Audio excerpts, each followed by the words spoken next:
नमस्कार। मध्य प्रदेश विधानसभा चुनाव को लेकर महत्वपूर्ण आंकड़े सामने आ चुके हैं और मध्य प्रदेश में अगली सरकार किसकी बनेगी, इसको लेकर चौंकाने वाले ओपिनियन पोल के आंकड़े सामने आ चुके हैं, क्योंकि मध्य प्रदेश में नेतृत्व परिवर्तन हो चुका है और मध्य प्रदेश को लेकर क्या माहौल इस समय नजर आ रहा है।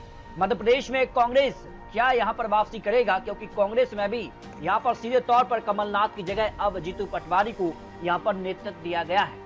तो बड़े नेता पूर्व मुख्यमंत्री कमलनाथ और पूर्व मुख्यमंत्री दिग्विजय सिंह के अलावा जीतू पटवारी क्या कुछ आंकड़ा कहता है, क्योंकि मध्य प्रदेश में काफी हलचल रही है। और यहाँ पर बात किया तो भारतीय जनता पार्टी की तरफ से भी यहाँ पर शिवराज सिंह चौहान के नेतृत्व में भारतीय जनता पार्टी ने चुनाव लड़ा, लेकिन मुख्यमंत्री डॉक्टर मोहन यादव बने हैं। तो कमलनाथ की जगह अब जीतू पटवारी यहाँ पर कांग्रेस का नेतृत्व करते नजर आए हैं। मध्य प्रदेश में सबसे बड़ी योजना के तौर पर लाडली बहना योजना देखी गई है और इस योजना के तहत ही भारतीय जनता पार्टी को बड़ी जीत मिली है। न सिर्फ भारतीय जनता पार्टी को मध्य प्रदेश में, जबकि महाराष्ट्र और अन्य राज्यों में भी इस योजना का जबरदस्त फायदा मिला है और अब इस योजना के तहत 1500 रुपए महिलाओं को दिए जा रहे हैं, जबकि इस योजना को 3000 रुपए प्रति माह तक करने का ऐलान भी किया था।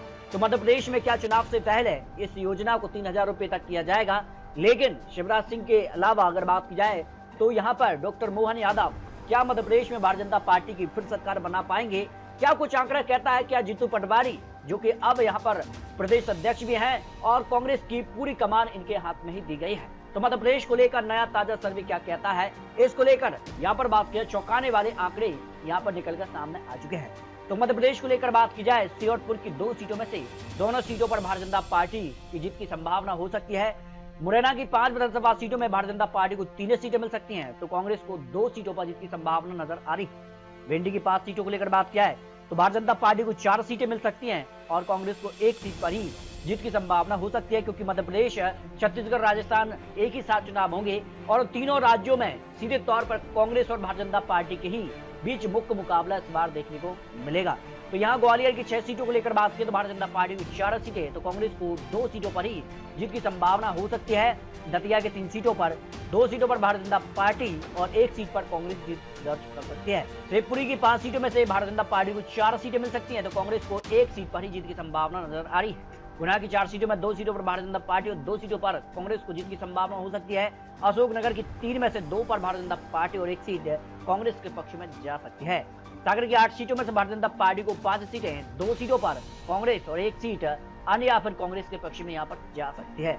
जबकि टीकमगढ़ की 3 सीटों में भारतीय जनता पार्टी को 2 सीटें और कांग्रेस को 1 सीट पर जीत की संभावना ओपिनियन पोल में नजर आ रही है। निवाड़ी की 2 सीटों में, दोनों सीटों पर भारतीय जनता पार्टी की जीत की संभावना है। छतरपुर की 6 सीटों में भारतीय जनता पार्टी को 3 सीटें और कांग्रेस को भी 3 सीटों पर जीत की संभावना हो सकती है। दमोह की 4 सीटों में भारतीय जनता पार्टी को 3 सीटें, 1 सीट कांग्रेस के पक्ष में जा सकती है। पन्ना की 3 सीटों में भारतीय जनता पार्टी को 2 सीट और 1 सीट कांग्रेस के पक्ष में यहाँ पर जा सकती है। तो सतना की 7 सीटों को लेकर बात की तो भारतीय जनता पार्टी को 4 सीटें मिल सकती हैं, वहीं कांग्रेस को 3 सीटों पर जीत की संभावना नजर आ रही है। रीवा की 8 सीटों में भारतीय जनता पार्टी को सबसे ज्यादा 5 सीटें मिल सकती हैं, तो कांग्रेस को 3 सीटों पर जीत की संभावना नजर आ रही है। सीधी की 4 सीटों में भी भारतीय जनता पार्टी को 3 सीटें, 1 सीट कांग्रेस के पक्ष में यहाँ पर जा सकती है। सिंगरौली की 3 सीटों में भारतीय जनता पार्टी को 1 सीट और कांग्रेस को 2 सीटों पर जीत की संभावना हो सकती है। शहडोल की 3 सीटों में भारतीय जनता पार्टी को 2 सीटें, तो कांग्रेस को 1 सीट पर जीत की संभावना हो सकती है। अनूपपुर की 3 सीटों में भारतीय जनता पार्टी को 2 सीटें और कांग्रेस को 1 सीट यहाँ पर मिल सकती है। उमरिया जिले की 2 सीटों को लेकर बात किया है तो दोनों सीटों पर भारतीय जनता पार्टी की जीत की संभावना नजर आएगी। कटनी की 4 सीटों में भारतीय जनता पार्टी को 3 सीटें मिल सकती हैं, वहीं कांग्रेस के खाते में 1 सीट यहाँ पर जा सकती है। जबलपुर की 8 सीटों में भारतीय जनता पार्टी के खाते में 5 सीटें, तो कांग्रेस के खाते में 3 सीटों पर जीत की संभावना नजर आ रही है। डिंडोरी की 2 सीटों में, दोनों सीटों पर भारतीय जनता पार्टी के खाते में दोनों सीटें जा सकती हैं। मंडला की 3 सीटों में भारतीय जनता पार्टी के खाते में 2 सीटें और कांग्रेस के खाते में 1 सीट यहाँ पर जा सकती है। बालाघाट की 6 सीटों में भारतीय जनता पार्टी को 3 सीटें और कांग्रेस को भी 3 सीटों पर जीत की संभावना है। सिवनी की 4 सीटों में भारतीय जनता पार्टी को 3 सीटें मिल सकती हैं, वहीं कांग्रेस के खाते में 1 सीट यहाँ पर जा सकती है। नरसिंहपुर की 4 सीटों में भारतीय जनता पार्टी के खाते में 2 सीटें, तो वहीं कांग्रेस के खाते में भी 2 सीटें यहाँ पर जा सकती हैं। छिंदवाड़ा की 7 में से 3 पर भारतीय जनता पार्टी और 4 सीटें कांग्रेस के खाते में यहाँ पर जा सकती हैं। बैतूल की 5 सीटों में भारतीय जनता पार्टी को 3 सीटें मिल सकती हैं, तो वहीं कांग्रेस को 2 सीटों पर जीत की संभावना है। हरदा की 2 सीटों में दोनों सीटें भारतीय जनता पार्टी के खाते में जा सकती हैं।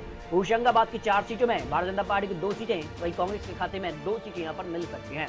रायसेन की 4 सीटों में भारतीय जनता पार्टी को 3 सीटें मिल सकती हैं, वहीं कांग्रेस के खाते में 1 सीट यहाँ पर जा सकती है। विदिशा जिले की 5 सीटों में भारतीय जनता पार्टी को 4 सीटें मिल सकती हैं, वहीं कांग्रेस के खाते में 1 सीट यहां पर जा सकती है। भोपाल की 7 सीटों में भारतीय जनता पार्टी को 5 सीटें तो कांग्रेस खाते में 2 सीटें यहां पर जा सकती हैं। सीहोर से 4 सीटों में भारतीय जनता पार्टी को 2 सीटें और कांग्रेस के खाते में 2 सीटें यहां पर मिल सकती हैं। वहीं राजगढ़ की 5 सीटों की बात की जाए तो भारतीय जनता पार्टी खाते में 3 सीटें, वहीं कांग्रेस को 2 सीटें यहां पर जा सकती हैं। आगर मालवा की 2 सीटों में भारतीय जनता पार्टी को दोनों सीटों पर जीत की संभावना ओपिनियन पोल में नजर आ रही है। शाजापुर की 3 सीटों में भारतीय जनता पार्टी को 1 सीट और कांग्रेस खाते में 2 सीटें यहां पर जा सकती हैं। देवास की 5 सीटों में भारतीय जनता पार्टी को 4 सीटें, कांग्रेस खाते में 1 सीट यहां पर जा सकती है। खंडवा जिले की 4 सीटों में भारतीय जनता पार्टी को 2 सीटें मिल सकती हैं, वहीं कांग्रेस खाते में भी 2 सीटें यहां पर जा सकती हैं।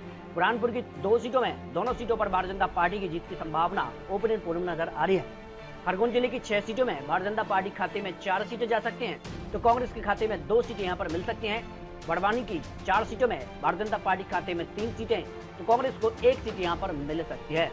अलीराजपुर की 2 सीटों में 1-1 सीट कांग्रेस और भारतीय जनता पार्टी के बीच दिखाई दे रही है। झाबुआ जिले की 3 सीटों में भारतीय जनता पार्टी को 2 सीटें मिल सकती हैं, तो कांग्रेस के खाते में 1 सीट यहां पर जा सकती है।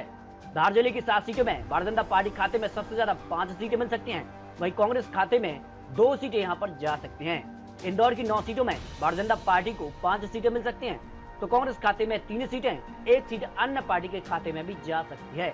मंदसौर जिले की 4 सीटों में भारतीय जनता पार्टी को 3 सीटें, तो कांग्रेस खाते में 1 सीट यहां पर जा सकती है, जो विश्लेषण ओपिनियन पोल के आंकड़े सामने आ रहे हैं। नीमच की 3 सीटों में भारतीय जनता पार्टी के खाते में तीनों सीटें यहां पर जा सकती हैं और उज्जैन की 7 सीटों में भारतीय जनता पार्टी को 5 सीटें, तो कांग्रेस खाते में 2 सीटें यहां पर जा सकती हैं। रतलाम की 5 सीटों को लेकर बात की तो भारतीय जनता पार्टी को 3 सीटें और कांग्रेस के खाते में यहां 2 सीटों पर जीत की संभावना हो सकती है। इस तरह से मध्य प्रदेश को लेकर जो विश्लेषण सामने आ रहा है, आज अगर विधानसभा चुनाव होते मध्य प्रदेश में एक बार फिर से भारतीय जनता पार्टी की एक तरफा सरकार बनती नजर आ रही है। 150 से ज्यादा सीटों पर जीत की संभावना है और मध्य प्रदेश को लेकर बात की जाए तो फिलहाल कांग्रेस को लेकर अभी भी यहाँ पर बात किया तो कांग्रेस करीब 80 सीटों के आसपास ही सिमट सकती है और अन्य खाते में 2 से 5 सीटों का ही संभावना यहाँ पर दिखाई दे रही है, क्योंकि मध्य प्रदेश में सीधे तौर पर यहाँ पर लाडली बहना योजना का सीधा असर भी देखने को मिला था विधानसभा चुनाव में और इस बार भी इस योजना का सीधा असर देखने को मिलेगा। तो मध्य प्रदेश को लेकर आपको क्या लगता है, मध्य प्रदेश में अगली सरकार किस की बनने जा रही है? क्या भारतीय जनता पार्टी फिर सरकार बनाने जा रही है या फिर यहाँ पर बात की जाए तो कांग्रेस कुछ यहाँ पर नई योजना लाकर मध्य प्रदेश में क्या यहाँ पर वापसी करेगी? इसको लेकर आप जा सकते हैं, क्योंकि आपको बता दें चुनाव यहाँ पर चुनावी अनुमान है और मध्य प्रदेश को लेकर चुनावी तैयारियां अब शुरू हो चुकी हैं और ऐसे में बात की जा रही है कि क्या कांग्रेस के लिए यहाँ पर जो है नई कमान जीतू पटवारी को मिली है, तो क्या वो यहाँ पर वापसी कर पाएंगे? इसको लेकर आप जा सकते हैं। मिलते हैं नए लेटेस्ट आंकड़ों के साथ, तब तक ले जय हिंद, जय भारत।